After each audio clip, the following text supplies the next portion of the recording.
12 बजे से बैठल और अब भाषण के अंतिम कड़ी के दिशा में हम सब जा रहे हैं। कुछ आदमी के देखे घबराइयो रहा इशारा नहीं करो, हम देख रहे थी कि घबरा रहे थे। एक भारत माता की जयकार कर दो जोर से तो वो अवधियों दूर हो जाए।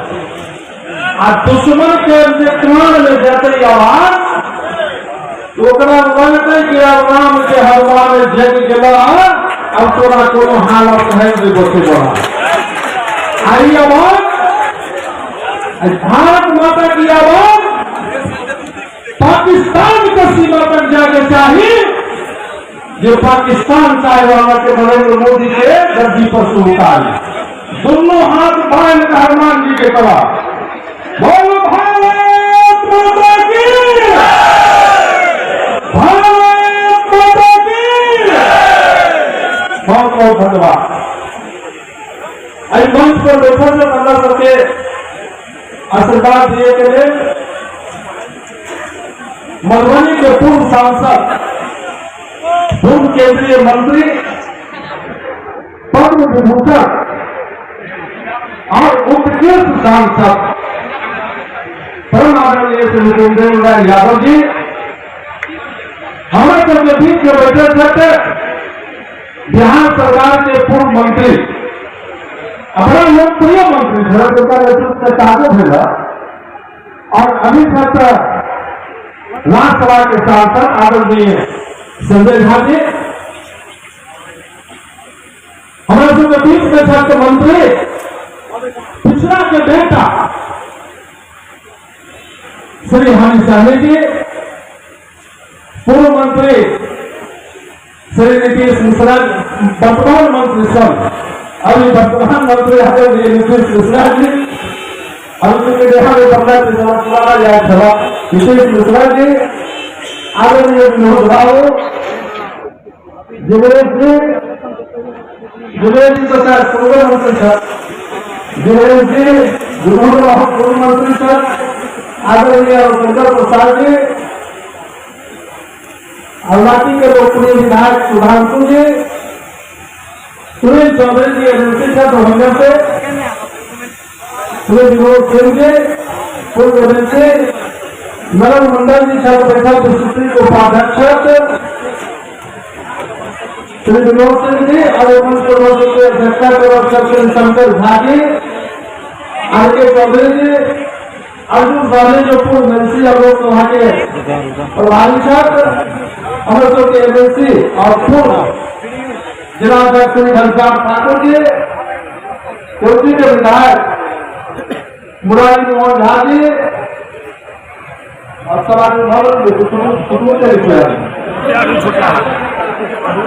आदरणीय वीरेंद्र चौधरी जी पूर्व सांसद, अरुण राय जी लोकप्रिय इधर के मेयर था, बहुत बढ़िया भोट से जितना अरुण राय जी बच्चों जी का दरबार करवा देंगे के नाम के पर्सनल से जिसको तारीफ देगा और डिस्ट्रिक्ट के विधायक जिनका हम सबकी कही श्री बचौर जी और मंच पर उपस्थित सब सम्मानित नेतागण और इधर उपस्थित सब कार्यकर्तागण, हमारे पूर्व जिला अध्यक्ष भूपेंद्र ठाकुर जी बैठे मंच पे। आज नामांकन सभा में आज हम अवैध छल नामांकन कर समय में भीड़ छला, ये बड़ा अद्वितीय फेर लगे सब महिला के देखो, सैकड़ों महिला के एक ड्रेस में साड़ी पहनकर साफा बांध कर और हजारों युवक के माथा में केसरिया बांध कर पट्टी बांध कर आई एना लागल मधुबनी में कि नरेंद्र मोदी जी के सब के कार्यकर्ता हनुमान रूपी कार्यकर्ता आज मधुबनी के धरती पर सब आज उम्मीद का आ चुके हो। कार्यक्रम से लगा कि मधुबनी की जनता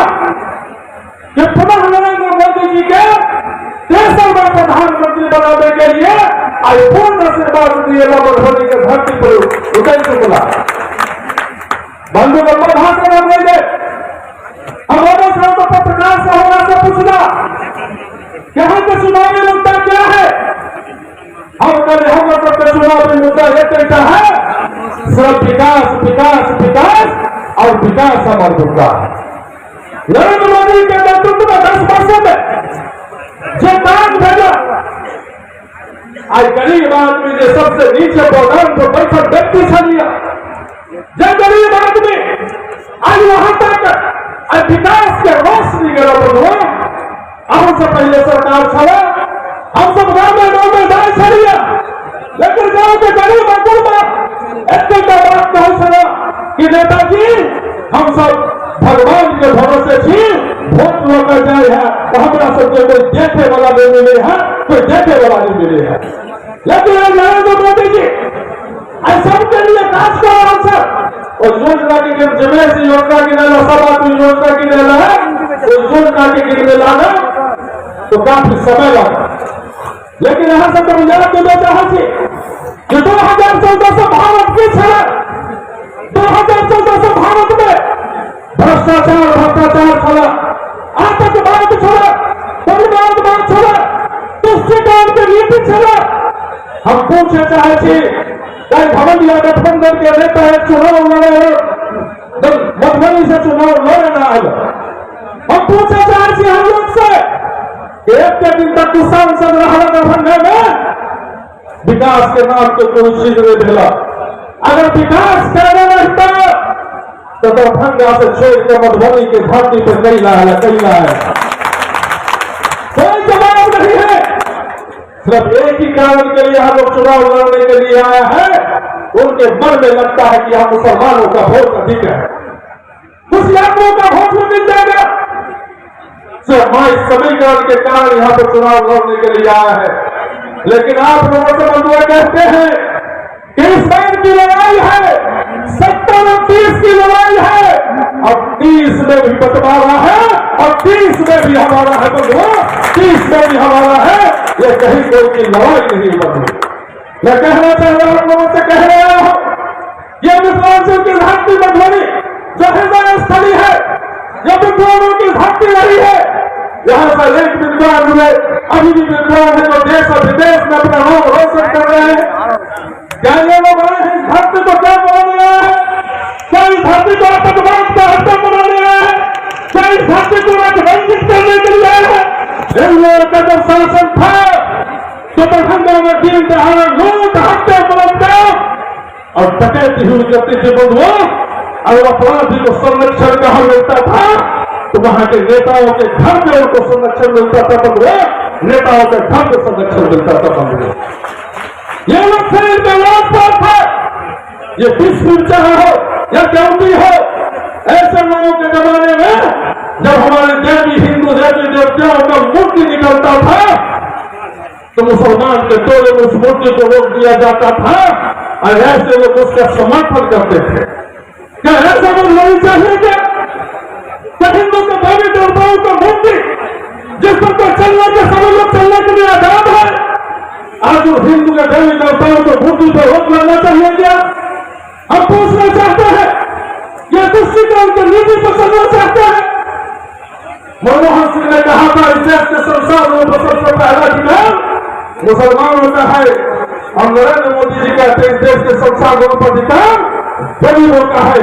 अगर यहाँ से जो लड़ने के लिए आया है वो क्या बताना चाहता है, उनसे पूछिए तुष्टिकरण की नीति चाहते हो कि सबके लिए काम चाहते हो? मैं उन लोगों से कहना चाहता हूं बंधुओं कि धारा 370 हटा। इन लोगों से पूछिए कि धारा 370 हटा है, उसका समर्थन करना चाहते हो या विरोध करते हो? ये धारा 370 का विरोध करता है। अयोध्या में भगवान राम का मंदिर बना, उसका भी विरोध करना चाहता है। और कहते हो कि यदुवंशी का वोट हमको मिलेगा, यदुवंशी का वोट मिलेगा। हम कहते हैं कि पूरा देश जानता है कि अयोध्या में जैसे भगवान राम का मंदिर बना है, वैसे ही मथुरा में भगवान कृष्ण का मंदिर बनना चाहिए, भगवान कृष्ण का मंदिर बनना चाहिए। यदुवंशी इनसे सवाल पूछेगा, यदुवंशी अपने गांव में इनसे सवाल पूछेगा कि मथुरा में भगवान कृष्ण का मंदिर बनना चाहिए कि नहीं बनना चाहिए। अशोक जावलसिंह ठोक के कहता है हमारी सरकार बनेगी, हम चाहेंगे कि मथुरा में भगवान श्री कृष्ण का मंदिर का निर्माण हो। अगर दम है तो तुम भी सीधा ठोक इस पर बात कर सकते हो। किस बात की बात करते हैं? नरेंद्र मोदी जो महिलाओं को न्याय दिलाती है, मुस्लिम महिलाओं को 3 तलाक की बात करते खत्म किया गया, तो आज ये लोग मुस्लिम का शोषण करने वाले लोग उसका विरोध करते हैं, महिलाओं को शोषण का ये लोग विरोध करते हैं। बंधु, हम आपको बताना चाहते हैं कि संसद पर जिसने हमला किया अफजल गुरु को जब फांसी लगा, साजिश को उसको फांसी का सजा सुनाया गया, तो जो उम्मीदवार है ऐसे ऐसे लोग टुकड़े टुकड़े गैंग का समर्थन किया था और कहता था इस देश को टुकड़े टुकड़े करने के बंधु, ये ऐसे लोग का चुनाव लड़ने के लिए मधुबनी के धरती पर लाए हैं। बंधु, ज्यादा समय नहीं लेते हुए मैं आप लोगों से कहना चाहूंगा कि 10 वर्षों में नरेंद्र मोदी के नेतृत्व में विकास हुआ है और फिर एक विकास होगा। नरेंद्र मोदी जी ने कह दिया है कि 100 दिन में उन्होंने अपना योजना लागू करेंगे। और नरेंद्र मोदी जब विकसित भारत की बात करते हैं, जब इनकी सरकार तीसरी बार बनेगी, विकसित भारत की दिशा में काम किया जाएगा। बंधुओं, विकसित भारत की दिशा में काम किया जाएगा। बंधुओं, अंत में आप लोगों से निवेदन कर दिया है कि आप लोगों के आशीर्वाद से पिछली बार 4,55,000 वोट से हम जीता थे। मेरे माध्यम से आप लोगों ने नरेंद्र मोदी जी को आपने आशीर्वाद दिया था। इस बार भी हम चुनाव लड़ने के लिए आए हैं। हम नरेंद्र मोदी जी का सिपाही बनकर चुनाव लड़ने के लिए आए हैं। अशोक यादव तो एक निमित्त मात्र है। हम आप लोगों से आग्रह निवेदन करना चाहेंगे कि इस बार कम से कम 5 लाख मतों से जिताइए और मेरे माध्यम से नरेंद्र मोदी जी को आप आशीर्वाद दीजिए, ताकि तीसरी बार भी वो भारत का प्रधानमंत्री बन सके। अंत में यही कहना चाहूंगा, बंधुओं, आपस में कुछ होता है, यहाँ सारे कार्यकर्ता बैठे हुए हैं, जो जनप्रतिनिधि होता है उससे अपेक्षाएं होती है। हो सकता है कि कुछ अपेक्षाओं की पूर्ति नहीं हुआ हो, लेकिन आम जनता का सेवा हुआ है। बंधुओं, आने वाले समय में कहता हूँ कि अगर जो कमी रह गई है, हम क्षेत्र में घूमते हैं, अगर कोई बात आप करते हैं तो हम करणीय के रूप में लेते हैं। बंधु, इसको नोट करते हैं कि आने वाले समय में ठीक से कोई कुछ नहीं हो, उसका भी सुधार किया जाएगा। बंधुओं, इसलिए आप लोगों से आग्रह निवेदन करने आएंगे, आइए जो 20 तारीख का चुनाव होने वाला है, कमल के बटन के सामने बटन दबा के पुनः इस पर भारी मतों से जिता के नरेंद्र मोदी जी को आशीर्वाद दीजिए। इन्हीं शब्दों के साथ अपने बारे में पूर्ण नाम देते हैं। बोलिए जय श्री राम, जय श्री राम, हर हर महादेव। बहुत बहुत